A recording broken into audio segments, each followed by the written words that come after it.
Pope Francis is urging the IMF and World Bank to help relieve the debts of poor countries that are ravaged by the pandemic. In a letter this week, the Pope called for a new global plan that gives developing nations a greater say in making global decisions. He also said they should have more access to international markets. It's a call taken up in a way by the president of the World Bank, who's calling for more reforms when it comes to dealing with the debt, the sovereign debt of poorer nations. Speaking to me earlier, President David Malpass said inequalities are getting worse and richer countries need to do their part to help.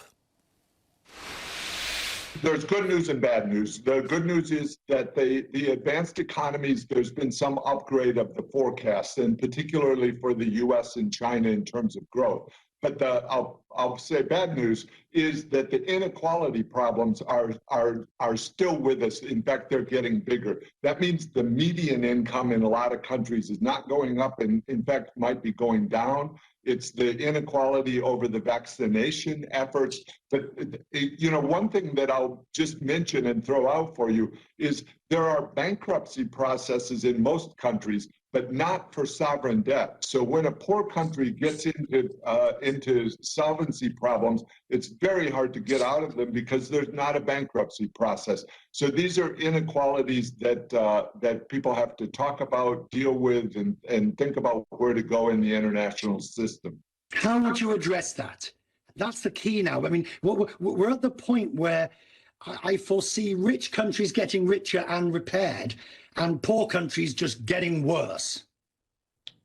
That's the core of an inequality challenge. The bottom goes down and the top goes up. And so to repair that, I think, and I've proposed and talked about several different ideas. One is simply the interest rates that are being rolled over on the debt of the poor countries. It's too high. The global rates have gone down. So that's a starting point for doing this.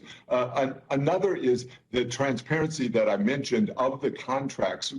We have to get away from the idea of sovereign borrowers giving collateral. That means they lock up the resources of their country for years and years. That really needs to wind down. These non-transparency clauses, think if you live in a country where your government said it would never disclose the terms of the debt that it's taking on that your children are going to have to pay. That's not a fair situation. And then one other thing that I'll mention, I did at the outset, the lack of bankruptcy process. So right now in the courts, in the advanced economies, they favor the creditor and say you can attach all of the assets of the people of the poor country if they don't pay their debt.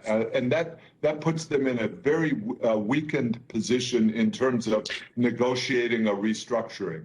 What keeps you going at the moment, Mr. President? I mean, you know, you and I talked before, and at the World Bank, the issues you're now facing have put the clock back. There is no easy solution on debt. It's going to get nasty. It'll end up in the courts. And vaccinations is a question of supply, never mind demand. What's keeping you going? The opportunity to have transformations in individual countries. I've put a lot of focus on success country by country, and so we work day and night to try to have country, for example, on vaccinations. One of the key things is for the ministers of the countries to sign contracts to actually get delivery. So that requires a lot of people, as the World Bank has, where we have resources in order to have an impact. So we need to identify, and we do this, situations around the world where we can get transformative benefit and scalable benefit. You know, a program might start where it's benefiting 100,000 people, but we need it to benefit 10 million people in a country. For example, the agriculture programs, the water programs, the electricity programs, all of those are vital to literally hundreds of millions of people. So that's what keeps me going. I don't mean to put climate at the end, but you know, the temptation is with debt relief, with vaccination. People say, oh, we haven't time for climate. The climate is actually high on the agenda, both of the G20 and of the spring meetings, which are ongoing now, of the World Bank and the IMF. It's talked about by almost every speaker, so it really is a central part of this week's discussions. We released the elements of our climate change action plan last week, and critically in that is this record funding that we're providing, and it's going to grow from record levels, which is good. But we also want to focus on results in terms of reducing greenhouse gas emissions by the big emitters, and the diagnostics that go with that. There has to be a rational system to really make progress on this.